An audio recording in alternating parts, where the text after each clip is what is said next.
Базата на фирма Изида се намира край град Елин Пелин и обхваща площ от 100 декара. Изида 1894 година е най-старото предприятие за керамика в България. Компанията работи с напълно затворен производствен цикъл. И за нас е от изключително значение контролът и достъпът на оторизираните лица в съответните смени. Мениджмънтът се обръща към Тихомир Радев. Той е управител на охранителна фирма Security Partners. Неговата задача е да осигури сигурността на обекта и пълния контрол върху производствените процеси. Уверени на принципа си да предоставяме една услуга по-различна просто от охрана или просто пазачи. Да, няма как да не си оградим, както казвам, кошарката и да сме сигурни, че нищо не влиза, нищо не излиза през оградите, което го правим с термалните камери на Дахуа. В този обект най-голямо значение има контролът на движението на суровини, материали и готова продукция. С пристигането на камион, независимо дали ще товари готова продукция или е със суровини, камерите на Дахуа прихващат регистрационния му номер, записват го и от този момент нататък съответните служители знаят, че камиона е пристигнал. Служители на завод Изида, не само операторите на Security Partners.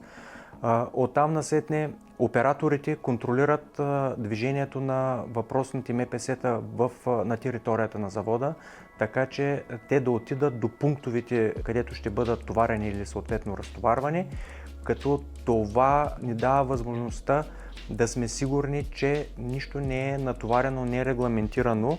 Съвсем наскоро имахме такъв случай, в който наш клиент оспори експедираното от нас количество и чрез запис от системата за наблюдение ние доказахме какво сме експедирали.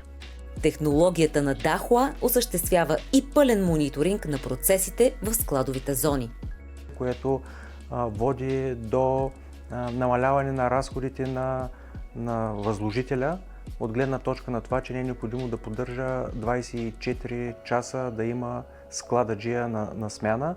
Security Partners контролира и достъпа на физически лица. Обикновенно се използват четци, карти или чипове, но този метод не е най-ефективният. Всеки ще намери начина да се даде картата и да се чекира с чужда карта, докато, да речем, биометричните данни, те вече са на едно по-високо ниво, което дава една много по-голяма надежност. Това предотвратява достъпа на неоторизирани лица до обекта и регулира спазването на работното време на служителите. Тихомир Радев от позицията на своя опит твърди, че ефективната и интелигентна охрана изисква наблюдение не само на физическите обекти, но и на тяхното съответствие с административната документация. Една голяма част от нещата, заради които собственици на такива индустриални обекти търпят загуби, от нещата, които не са изнесени, а въобще не са влезли в тези обекти. Всичко това нещо ние го обхващаме и документално с помощта на техниката на Дахуа. Цялата система на Дахуа е проектирана и интегрирана в партньорство с дистрибутора – фирма Текра.